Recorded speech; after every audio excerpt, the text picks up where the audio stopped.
I stand in support of the Women's Reservation Bill.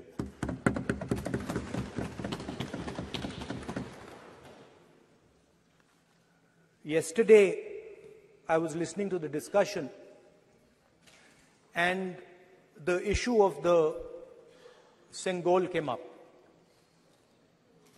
And there was a conversation, a to and fro, about the Sengol. And also a little bit about the conversation about the transfer of power from the British to the people of India. Before handing over power to the people of India, the British asked the leadership of the freedom movement, who are we going to transfer power to? And of course, there was a little bit of arrogance in this statement, because they viewed India as a poor country. And the revolutionary answer that our freedom fighters gave was, we are going to transfer power to the people of India. So we became a country that from its inception gave the vote to all our women. And this was a revolutionary thing at the time. We also gave the vote to every single community. And the vote was a mechanism of transfer of power. It was designed to further transfer power to the people of India. And if you look at the journey from independence, it's been that journey. It's been a constant transfer of power, more and more and more power to the people of India, on one side. And on the other side, the counter idea, that take away power from the people of India. This is the fight that is going on. And in fact, in many ways, it is the fight that is taking place today. Huge step forward in the transfer of power to the women of India was Panchayati Raj, where they were given reservation and they were allowed to enter the political system at scale. And this is another step. It's a big step. It is not a small step. And I'm sure everybody in this room, the treasury benches, the opposition, everybody agrees that this is a very important step for the women of our country. They fought for independence. They are as capable as any man, in many ways more capable, and should be given as much space as they possibly can be given. There is one thing, in my view, that makes this bill incomplete. I would like to have seen OBC reservation included in this bill. I think it is very important that a large chunk of India's population, large chunk of India's women should have access to this reservation. And that is missing in this bill. There are also two things that seem strange to me. One is the idea that you require a new census to implement this bill. And the second is that you require a new delimitation to implement this bill. In my view, it is quite simple. This bill can be implemented today by giving 33% of the seats in the Lok Sabha and the Vidhan Sabha to India's women. And so I wonder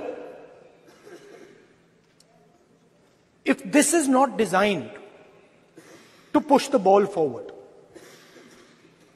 To push the ball forward 7, 8, 9 years, and then let this thing play out the way it does. I know my friends tend to like to take the attention of people away from other issues. You know, there is of course the Adani issue, which is they always want to take the attention away.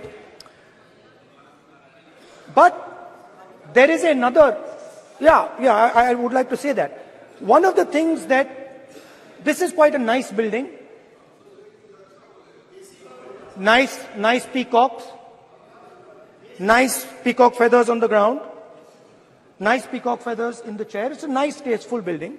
But frankly, I would have liked to see the President of India in this process. The President of India is a woman. She represents the tribal community, and it would have been befitting to have her visible in this transfer from one house to the other. So, one of the things that the government likes to distract from, of course, is Mr. Adani. And there is another thing that the government likes to distract everybody from. And that thing is called the caste census.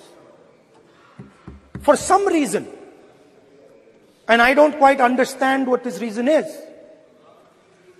the moment the opposition raises the issue of caste census, the BJP tries to create a new distraction, a new sudden, event, so that the OBC community and the people of India look the other way. In my research for this speech, I took a look at the different institutions that define how our country moves forward. There are many. There is the Lok Sabha, Rajya Sabha, Vidhan Sabhas. There is the bureaucracy. There is the press. And there's the judiciary. And I looked with an eye to understand what is the participation of the OBC community in these institutions. मतलब हमारे जो institutions हैं उनमें OBC की भागीदारी कितनी है, ये सवाल मैं पूछ रहा था और मैंने अलग अलग institutions में थोड़ा research किया जो central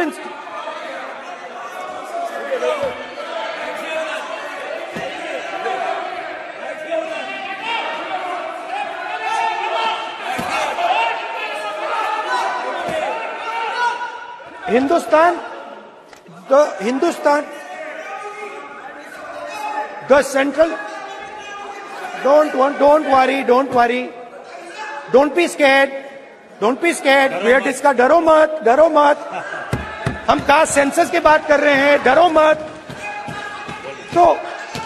तो मैंने, I checked, simple thing I did, I said, look, what is the most important set of people in the government of India? The people who define how this country is governed. Of course, Lok Sabha and Vidhan Sabha, but beyond that, they are the 90 secretaries of the government of India. 90 people, secretaries, are responsible for managing the core of the government of India. And I asked myself the question, how many of the 90 people come from the OBC community. And I was shocked and shattered by the answer. मैंने ये सवाल पूछा कि ये जो 70 secretary हैं, 90 secretary हैं, ये जो हिंदुस्तान की सरकार को चलाते हैं, जो बजट को चलाते हैं, इनमें से ओबीसी कितने हैं? नरेंद्र मोदी जी प्रधानमंत्री हैं, ओबीसी के लिए काम करते हैं। मैंने ये सवाल पूछा। मैं आपको जवाब देना चाहता हूं, हिंदुस्तान के सेक्रेटरीज 90 में से सिर्फ 3 ओबीसी से हैं। और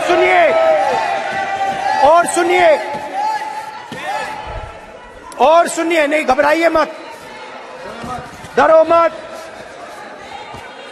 और सुनिए, ये जो सेक्रेटरीज हैं जो ओबीसी कम्युनिटी से हैं, ये हिंदुस्तान के सिर्फ 5% बजट को कंट्रोल करते हैं। मतलब अगर हिंदुस्तान का बजट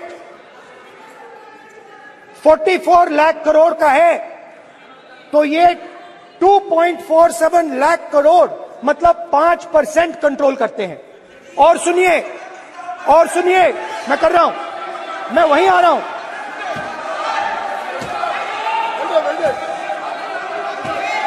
मतलब ये जो है आप ओबीसी की बात नहीं सुनना चाहते, ओबीसी की बात नहीं सुनना चाहते, ओबीसी की बात नहीं सुनना चाहते, ओबीसी की बात नहीं सुनना चाहते। आप ओबीसी के खिलाफ है, आप ओबीसी के खिलाफ है, ओबीसी के खिलाफ है। आप ओबीसी के अधिकार के बारे में नहीं सुनना चाहते, ओबीसी के बारे में नहीं सुनना चाहते, ओबीसी के प्रति न्याय नहीं चाहते, ओबीसी के प्रति न्याय नहीं होना चाहिए। ये सी दे नॉट शोइंग ये जो है, हाँ, मैं माननीय सदस्य से आग्रह करूंगा, एक मिनट रुकिए। माननीय सदस्य से मैं आग्रह करूंगा, एक तो ये महिला आरक्षण बिल है, और दूसरा सभी माननीय सदस्य समान है। डरो मतो ये शब्द इस पार्लियामेंट में नहीं बोलना चाहिए।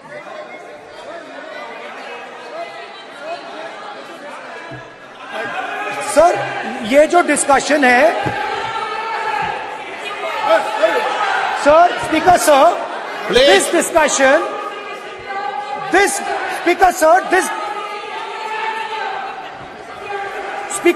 this discussion is about the transfer of power to the people of India.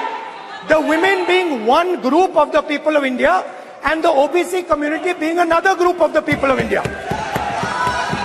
And I am elaborating that the OBCs, who number a huge percentage, have 3% of the 90 secretaries of this country and control and define 5% of India's budget. This is an insult and a shame to the OBC community. ये OBC community का अपमान है। तो सवाल उठता है कि इस देश में कितने OBC हैं, कितने दलित हैं, कितने आदिवासी हैं, और उस सवाल का जवाब सिर्फ कास्ट सेंसस से मिल सकता है। तो मेरा सरकार को एक सुझाव है, सबसे पहले ये जो महिला का बिल है, इसको आप पास कीजिए, आज पास कीजिए, ये जो आपके लागू कीजिए, और ये जो डिलिमिटेशन है जो आपने बोला है, और ये जो सेंसस है, इसकी कोई जरूरत नहीं है। 33% आप महिलाओं को सीधा दे दीजिए। और दूसरी बात, इसको बदलिए, इसको आप बदलिए। कैमरा नहीं है सर, कैमरा नहीं है, आपको ही दिखाएंगे सर, पूरा भाषण में आपको ही दिखाएंगे। ये आप बदलिए। ये जो लिस्ट है, ये ओबीसी समाज का अपमान है। 90 लोग हिंदुस्तान के सेक्रेटरी हैं, उनमें से 3 लोग ओबीसी समाज के हैं, 5% बजट को कंट्रोल करते हैं। तो जल्दी से जल्दी आप कास्ट सेंसस कीजिए, जल्दी से जल्दी। जो हमने कास्ट सेंसस किया था उसका डेटा आप रिलीज कीजिए, और अगर आप नहीं करेंगे तो हम कर डालेंगे। Thank you. धन्यवाद।